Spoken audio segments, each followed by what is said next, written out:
vài giờ xài mày đi cái chiếc quạt quạt bằng phật sang bên đây các ngày nào mỗi nhom thọt ở quan đi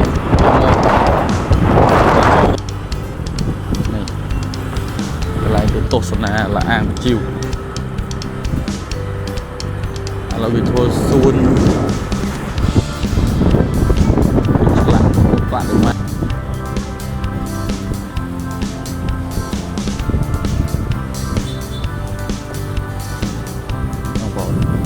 chiều chạm làm cháy nhá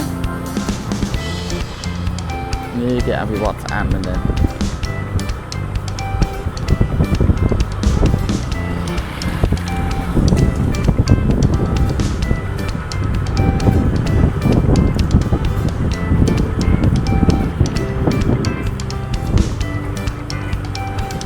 ngày nào mỗi trong lần tôi trả lần là lờ tôi trả lần là lờ trả đà không có phơi đi đâu có bôi không có phơi tầm đó để ăn đấy nhưng mà trăm thật tên vui na thế cứ cái lục bay khăn mà đây nó lục từng lúc đây cả nó mong thêm một mơ tép mây ai làm được mây giống đó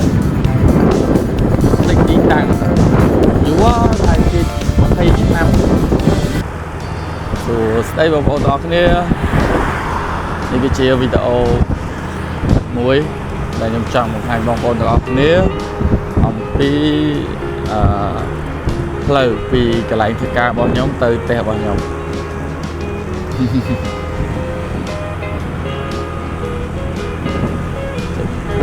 còn trong tô sana tê sập hiệp của tam đọc lời đó nên bao nhóm anh ca đi mà để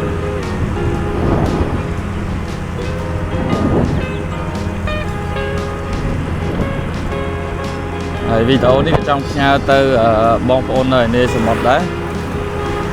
đại bài thì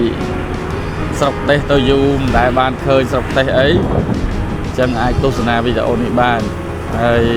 video được chấm thon ní cứ chỉ flow thôi đúng nào lờ flow chuyện lệ hà sập muối thì bắt bóng màu phải lần tay cô đau để trong chi tranh màu ní cứ vì sọc ra nằm đó tất cả ti đông khai bắt bóng về những cái chia là đào sản được biết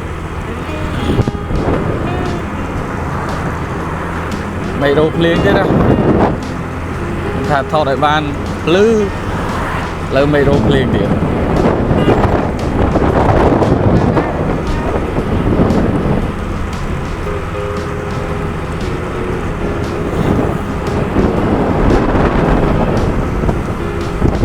tạm may nông được co qua nhóm bàn tay mình đang thà việc xa là khăn được đấy em đang lưu xâm lấy nhóm sẽ bắt được đấy nè cô để xa là mua club qua nhóm bây giờ mình mua club chết đó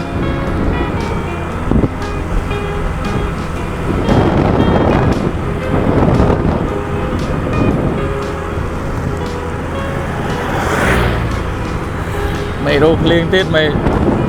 hai dịp liên á mà tự dọn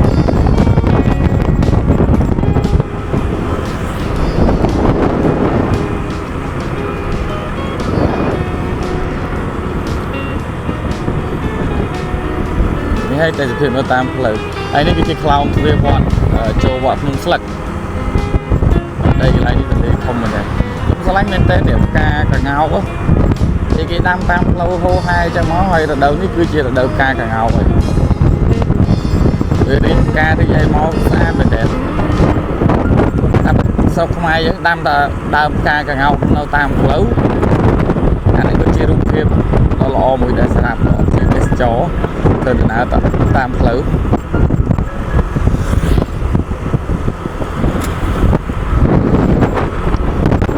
video này ní nhom trong hàng vì tây sập hiệp tam lử vì cái lại nhom thay ca vào trong nâng video coi tiếp trong nâng thon ở tam lử xem tiếp đây kia mà bạn ăn thì bọn mày á của lẩu ní còn miền lẩu cái ăn thì bọn mày cái chạy su cái chạy tràn này ấy ăn bên này ចឹងដើម្បីបងប្អូនទស្សនានឹងបាននៅវីដេអូបន្ថែមផ្សេងទៀតសូមកុំភ្លេចជួយចុច Subscribe សម្រាប់ Channel ខ្ញុំផងដើម្បីទទួលបានវីដេអូថ្មីហើយខ្ញុំនឹងព្យាយាមផ្ដិតយកនៅទេសភាពនឹងទីកន្លែងផ្សេងទៀតដើម្បីផ្ញើជូនដល់បងប្អូនទាំងអស់គ្នាទស្សនានេះយើងមកដល់ទីតាំងនៅភូមិបឹង7ហើយតែទីតាំងនេះ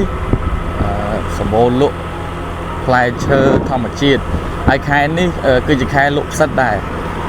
រាល់ដងមានគេលក់ផ្សិតប៉ុន្តែខ្ញុំជិះមកលើកនេះអត់ឃើញមានប៉ណ្ណឹងថាគេមិនតាន់បានទៅដករោឬក៏យ៉ាងម៉េចធម្មតាកាលពីមុនខែនេះសម្បូរហើយដឹងចាប់ផ្ដើមមានគេចាប់ផ្ដើមលក់ចាប់ផ្ដើមរោអីហ្នឹងហើយនេះគឺជា consignment បាយ consignment រោងចក្រស៊ីម៉ងต์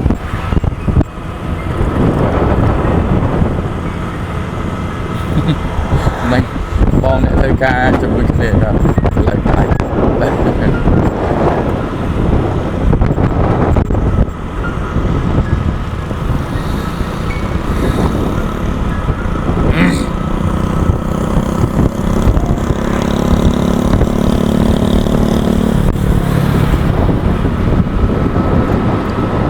នេះប្រហែលជាភ្លៀងហើយមកទៅខ្ញុំប្រហែលជាសើមហើយនេះគឺជាវត្តបឹង7ស្អាតមែនទេថ្ងៃណាមួយខ្ញុំនឹងថតវត្តនេះចូលទៅថតដល់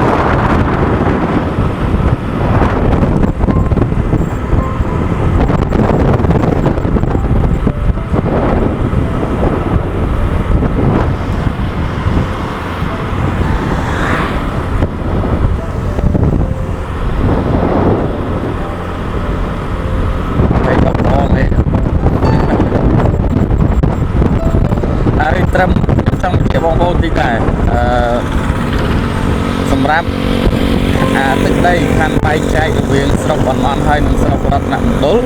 គឺនៅត្រឹមវត្តបឹង7មិញនេះឯងឥឡូវនេះខ្ញុំឆ្លងតែផុតពីវត្តបឹង7មក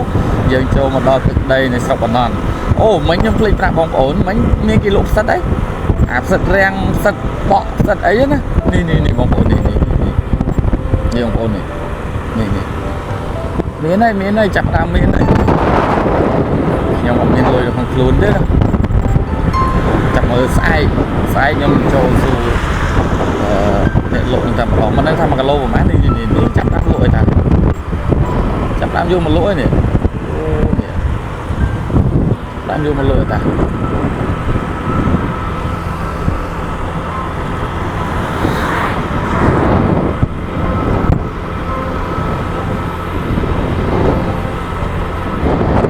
ចាប់តាមយកមកលក់ឲ្យបងប្អូនផ្សិតហ្នឹងធ្វើម្ហូបអីក៏ឆ្ងាញ់ដែរខ្ញុំចូលចិត្តមែនទេកាលពីខ្ញុំនៅទូចម៉ែក៏ដកខ្លួនឯងយើងមិនដែលទិញគេទេគាត់ទៅដើររោខ្លួនឯងគាត់យកមកដល់ស្លជ្រក់ស្ងោរផ្សិតជ្រក់មើលម្ទេសអូឆ្ងាញ់មែនទេលិតហត់ច្រឡំលិតហត់ដាច់ទឹក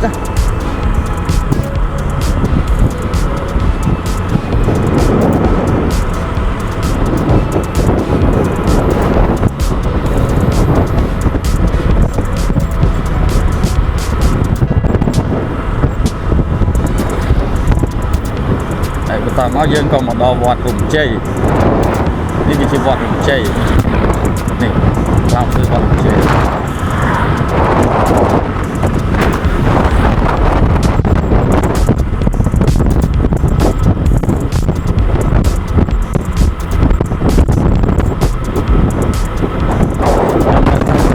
របស់ខ្ញុំវាត្រូវខ្យល់ត្រូវអីខ្លាំងប៉ុណ្ណានេះប៉ុន្តែប្រហែលជាស្ដាប់លឺឲ្យមើលទៅខ្ញុំថាស្ដាប់លឺទៅចុះ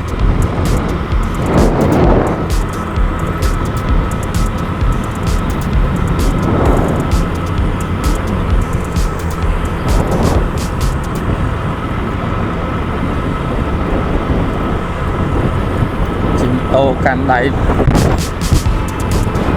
ដាក់កាមេរ៉ាបុកជាមួយនឹងក្បាលម៉ូតូប៉ុន្តែវា stable ទៅតាវាអត់សូវព្រឹកដែរតែបងប្អូនទុកសម្អាតយ៉ាងម៉េចដែរវាអង្គើដែរអត់ទេអង្គើប្រហែលដែរ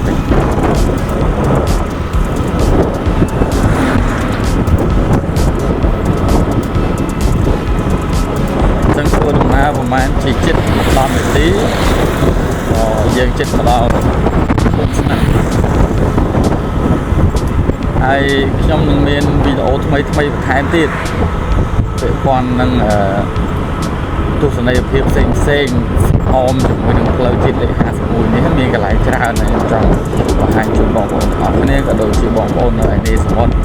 ដើម្បីបានទស្សនាព្រោះថានៅទីនេះមានច្រើនមានប្រាសាទស្នឹង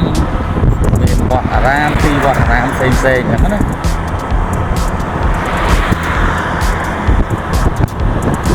ហើយជាការពេលខ្លះបងប្អូនអត់ដែលធ្លាប់ទស្សនាទេអត់ដែលធ្លាប់បានឃើញទេអញ្ចឹងខ្ញុំនឹងផលិតយកនៅទស្សនីយភាពទាំងអស់ហ្នឹងហើយចែកជូនដល់បងប្អូនទាំងអស់គ្នាទស្សនា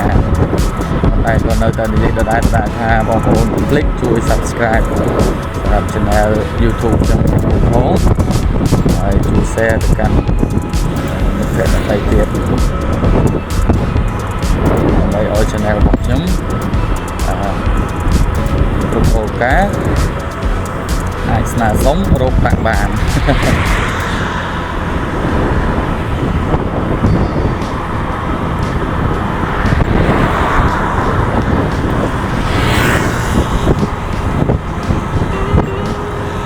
នេះពេលល្ងាចពេលចេញធ្វើការពេលល្ងាចទេ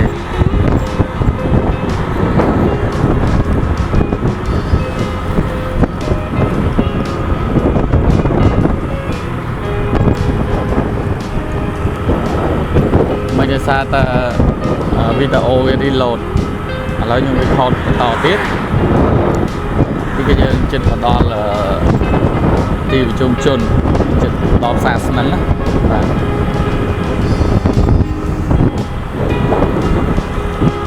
តាមពិតអ្នកដែលជិះរាល់ថ្ងៃជាពិសេសអ្នកដែលនៅក្នុងទីក្រុងខេត្តបាត់ដំបង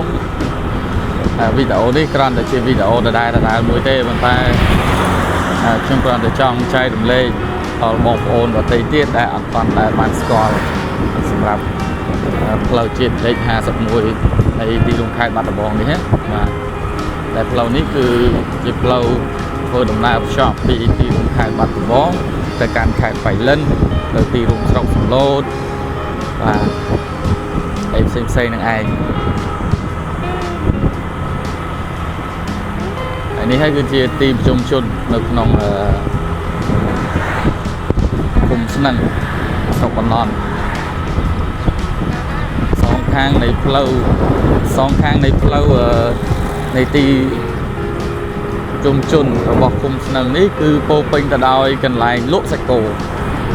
ហើយអ្នកណាក៏ល្បីដែរថានៅស្នឹងនេះគឺជាឃ្លាំងស្តុកនៃសាច់គោហើយគឺសម្បូរអ្នកលក់សាច់គោច្រើនមែនទែនព្រោះដោយសារតែនៅនេះគេមានទីសត្វឃាតបាទហើយដោយច្រើនអ្នកដែលរស់នៅក្នុងខេត្តបាត់ដំបងច្បាស់ជាបានដឹងហើយថាគុំស្នឹងនេះគឺជាកន្លែងដែលពោពេញទៅដោយកន្លែងលក់សាច់គោហើយនេះគឺជាវត្តស្នឹងហើយខ្ញុំថ្ងៃណាខ្ញុំទៅនេះខ្ញុំនឹងជិះចូលទៅក្នុងវត្តស្នឹងនេះដើម្បីទៅថតប្រាសាទនៅខាងក្នុងតែមានប្រាសាទនៅខាងក្រោយនឹងទៀតណាតែនេះប្រាសាទមួយដែលនៅជាប់នឹងថ្នល់តែម្ដង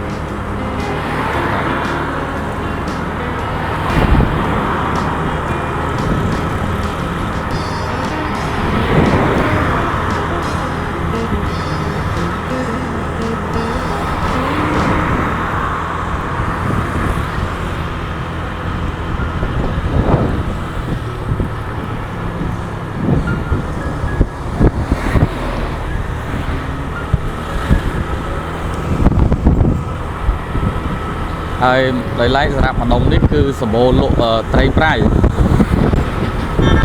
ដែលនៅក្នុងវត្តចម្រៀងលោកតាស៊ិនស៊ីសមុទ្រណាជាមួយនឹងលោកយាយរស់ស្រីសធាវត្ត បាត់ដំបងមានអ្វីឆ្ងាញ់ទេនៅក្នុងបទហ្នឹងក៏លោកបានបញ្ជាក់ដែរថានៅស្នឹងនេះគឺសម្បូរកន្លែងលក់ត្រីប្រៃហើយត្រីប្រៃឆ្ងាញ់ទៀតហើយបងប្រុសដែលលក់ត្រីប្រៃហ្នឹងក៏នៅធ្វើការនៅក្នុងការិយាល័យជាមួយខ្ញុំដែរផ្ទះគាត់គឺលក់ត្រីប្រៃដែរប្រពន្ធគាត់អ្នកលក់ហើយឆ្ងាញ់មែនតើ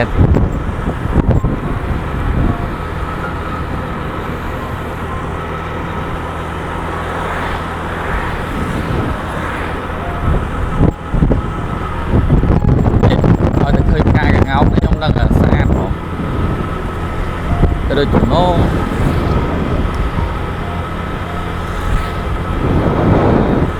ឥឡូវនេះយើងជិះមកដល់ភូមិព្រិលភូមិគោក្នុងភូមិស្នឹងជិតដល់វាលបឹងត្រាវវាលកពើហើយ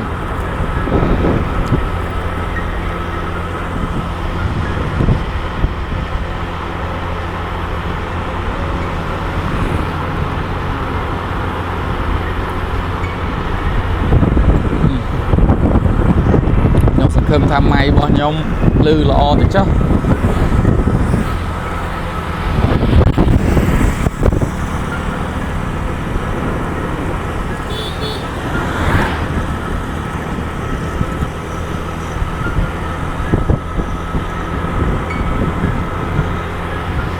ហើយចង់បញ្ជាក់ដែរនេះកន្លែងផ្លាកសញ្ញានេះ80គីឡូនេះគឺជាចាប់ពីហ្នឹងទៅគឺគេចាប់លបឿនណាអញ្ចឹងសម្រាប់បងប្អូនដែលធ្វើដំណើរពីបៃលិនមកកាន់ខេត្តបាត់ដំបងមកដល់ភូមិផ្សារស្នឹងមកឃើញប៉ែគីឡូអតិបរមា80គីឡូម៉ែត្រក្នុង1ម៉ោងហ្នឹងយើងក៏ថយជើងទៅព្រោះចាប់ពីហ្នឹងទៅគឺមានចាប់លបឿន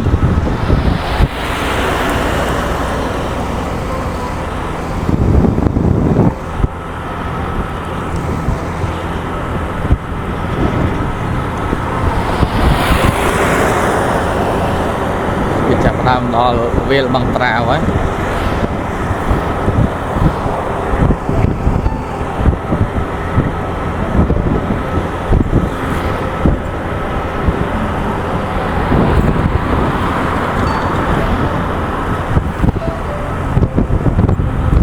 ម្ដងនេះគឺសិតតែវាស្រែបងវាស្រែវាស្រូវទាំងអស់ម្ដងនេះ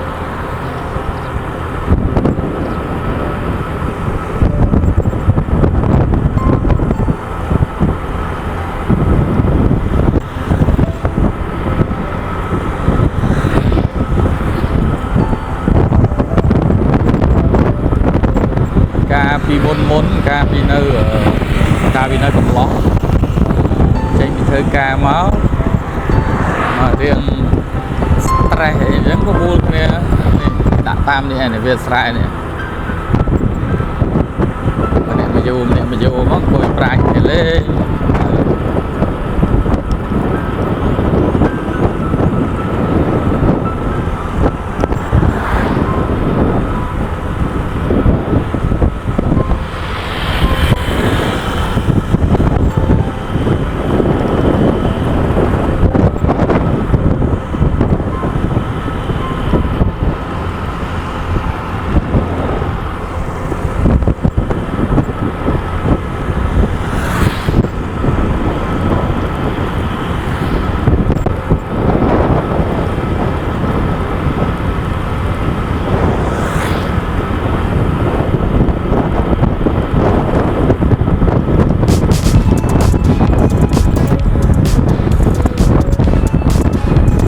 រឿងលឿនដែរអញ្ចឹង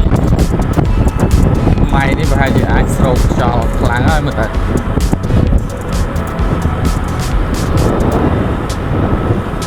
ហើយនេះមកដល់ត្រង់ចំណុចនេះគឺសាលាឆោទៀនប្រចាំនៅនឹងវាលកពើនឹងតែម្ដងហើយខ្ញុំធ្លាប់មានអនុស្សាវរីយ៍ជាមួយនឹងកន្លែងនឹងច្រើននេះកន្លែងនេះហើយកន្លែងនេះផងដែរពេលខែ8ខែ9អីចឹងគេចាប់ផ្ដើមមានលក់នេះហ៎បងប្អូនមានលក់ត្រីលក់ខ្យងលក់អីច្រើនណាហើយមានមនុស្សមកនេសាទនេះមកបងមកស្ទូចត្រីអីនៅតាមបន្លាយនេះនៅតាមបន្លាយខាងតាមដៃនេះបាទ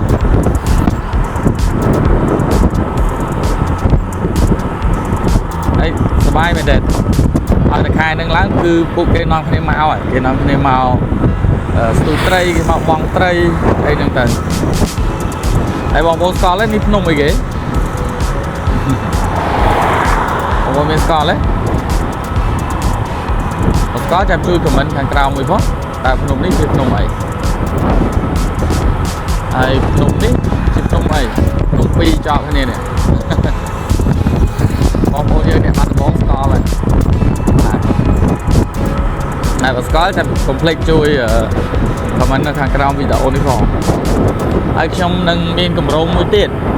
ខ្ញុំនឹងទៅថតនៅវត្តនោះបងប្អូនឃើញវត្តនោះហ៎ឃើញវត្តនៅមួយនៅពីក្រោយកន្ទុយភ្នំនោះហ៎ខ្ញុំគិតថាថ្ងៃណាមួយដែលខ្ញុំតំណែឬក៏អាចខ្ញុំចេញពីថ្ងៃមកខ្ញុំជិះទៅវត្តហ្នឹងតែម្ដងនោះវត្តនៅកន្ទុយភ្នំនោះខ្ញុំមិនច្បាស់ទេប្រហែលជាវត្តកំពើត្បូងហ៎គេហៅវត្តកំពើត្បូងតាមខ្ញុំចាំ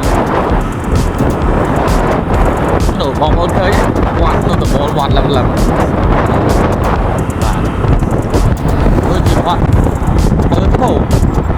ហើយខ្លោងវារបស់វានៅខាងមុខតិចទៀតដល់បាទដល់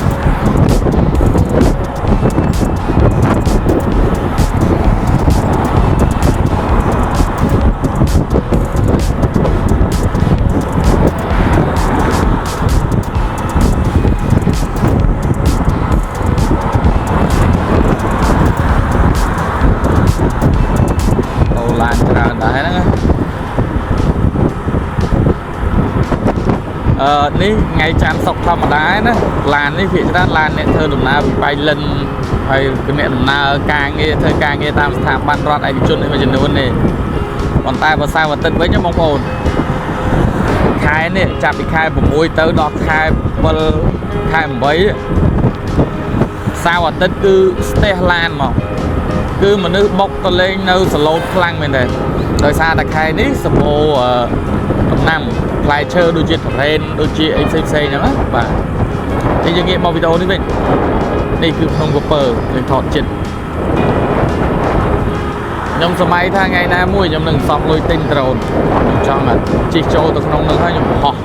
ដ្រូនទៅខាងលើដើម្បីមើលទេសភាពជាពិសេសដើមដូង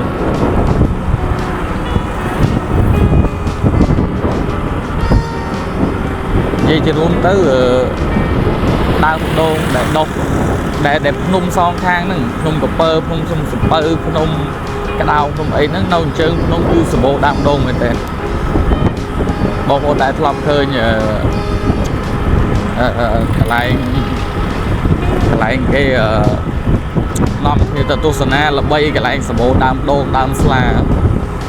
ទីនេះខ្ញុំនឹងបង្ហាញផ្លូវបងប្អូនហើយក៏ជាវីដេអូដែលខ្ញុំចង់បង្ហាញបងប្អូននៅវីដេអូបន្ទាប់ដែរទីនេះខ្ញុំនឹងបង្ហាញផ្លូវចូលបងប្អូនអានេះគឺជាខ្លោងទ្វារវត្តកំពើត្បូងដែលខ្ញុំនិយាយមិញណាបាទកំពុងត្រៀមទៅមើលតែខ្ញុំរកឱកាសនេះសិនហើយអាចចេញពីថ្ងៃតិចសិនបានកើតឧទាហរណ៍តែខ្ញុំចេញពីកន្លែងធ្វើការវាម៉ោង4កន្លះបាទចរមខ្ញុំជិះម្ដងហ្នឹងវាម៉ោង5ទេឯងហ្នឹងទៅអញ្ចឹងថតទៅវាអត់សូវស្អាតអត់ច្បាស់ហ្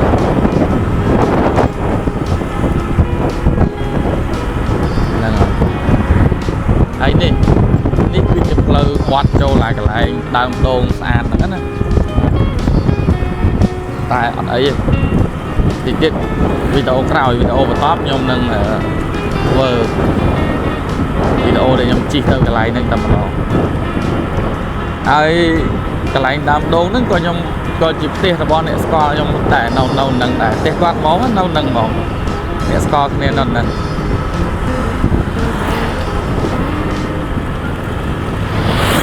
នេះកន្លែងវិបស្សនានំត្រង់មាត់ត្រង់ធាផ្លូវចូលតាមមិញហ្នឹងក៏បានចូលទៅខាងមុខនោះទីទៀតបានដល់ខ្លោង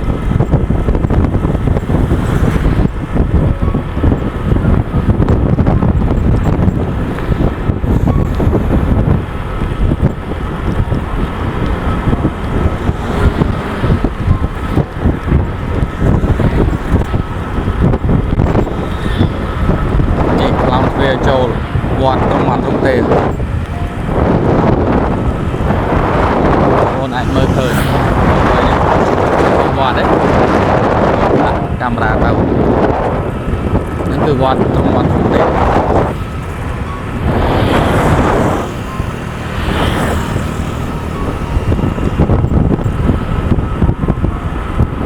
បីទៅលើទៀតណា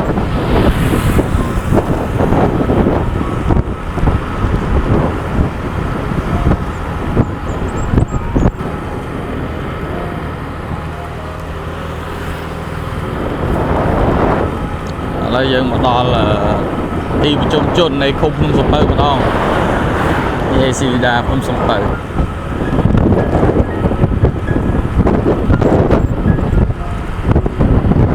បងប្អូនដែលមើលវីដេអូឆ្លងមកលេងទៅរមណីយដ្ឋានភ្នំសំពៅនេះដល់នេះគឺគេអភិវឌ្ឍច្រើនណាស់ហើយខ្ញុំក៏ចង់ឲ្យបងប្អូនទៀតដែរខ្ញុំជិះឆ្វែលទៅបន្តិចចូលទៅក្នុងហ្នឹងណាឥ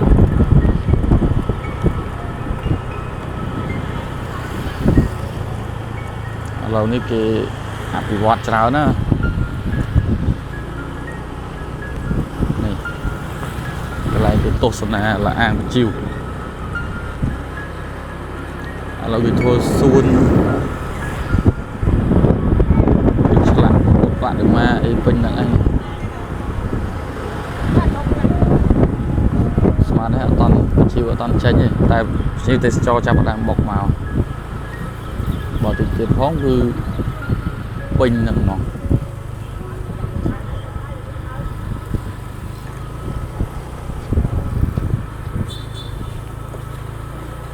ហ្នឹងបង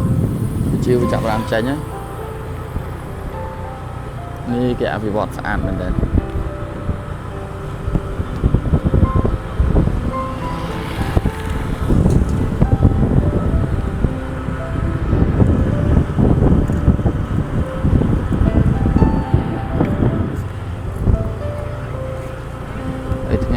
ខ្ញុំនឹងធ្វើ challenge ឡើងលើចដើក្នុងសពៅនេះទៅកពូលក្នុងសពៅតែម្ដងអត់ទេអានណាហើយកាលពីមុនបងប្អូនខ្ញុំអត់ចាំថាផ្ទះកន្លែងណាទេនេះខ្ញុំធ្លាប់មើលគេល្បីអូភ្លុកទឹកភ្លុកដីផ្ទះដែលនៅសុកថ្មីឯងតែខ្ញុំភ្លេចកន្លែងផ្លូវនឹងបាត់ទៅដុំណាទៅតែមិញจะដើរឡើងអានេះផ្លូវឡើងម៉ូតូឡើងទៅលើកពូលក្នុងសពៅតែខ្ញុំអត់បានទៅទេព្រោះយប់ឲ្យឆាប់ទៅទេ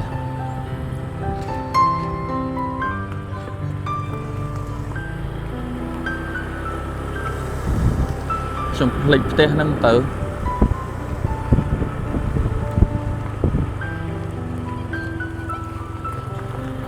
មានទេសចរច្រើនមែនទេខ្ញុំអត់ចាំថាផ្ទះមួយណាទេ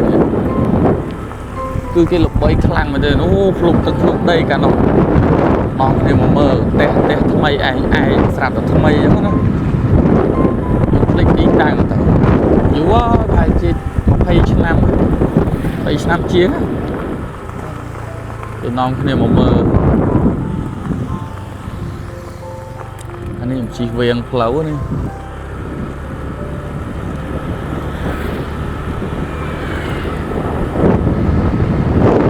មូលភ្នំសំពៅ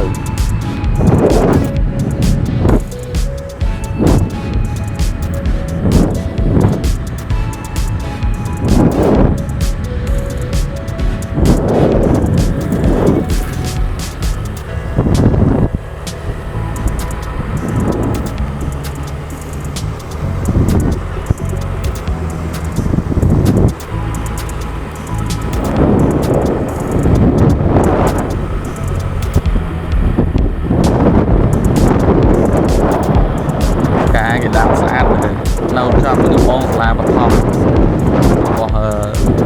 ស្លាបឋមសិក្សាក្នុងសពៅ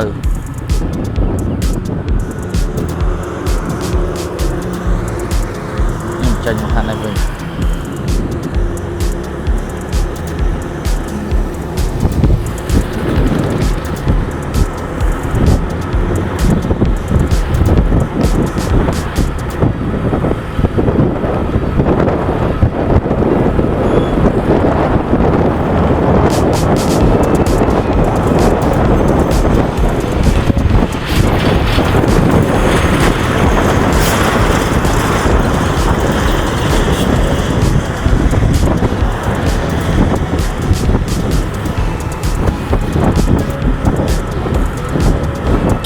ដេអូខ្ញុំទៅជាវិឈរ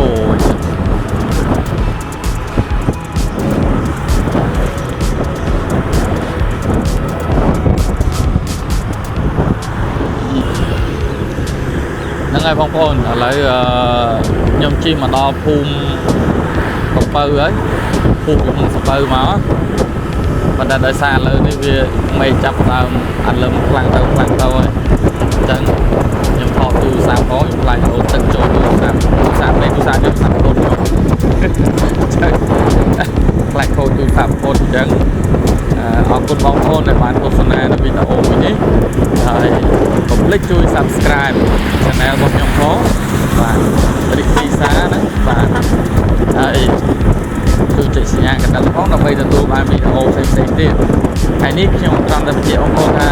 អានេះខ្ញុំជាវីដេអូដែលខ្ញុំចង់ថតពីទេសភាពទៅតាមផ្លូវពីស្រុកណាប់ដុលមកទីរួមខេត្តបាត់ដំបងទេហើយទីទៀតខ្ញុំផ្ដិតយកនៅទេសភាពនៅតាមទីវត្តអារាមនៅតាមប្រាសាទនានាដែលនៅជាប់នឹងផ្លូវ51នេះបើសិនបើខ្ញុំចេញពីធ្វើការមកតាន់ពេលវេលានៅមេឃភ្លឺខ្ញុំនឹងថតឲ្យបងប្អូនអរគ្នាទស្សនាអញ្ចឹងអរគុណបងប្អូនទាំងអស់គ្នាដែលបានទស្សនាវីដេអូនេះពីដើមរហូតដល់ចប់ហើយអរគុណទាំងអស់គ្នាជូនពរឲ្យទាំងអស់គ្នាសុខសប្បាយបាទជម្រាបលា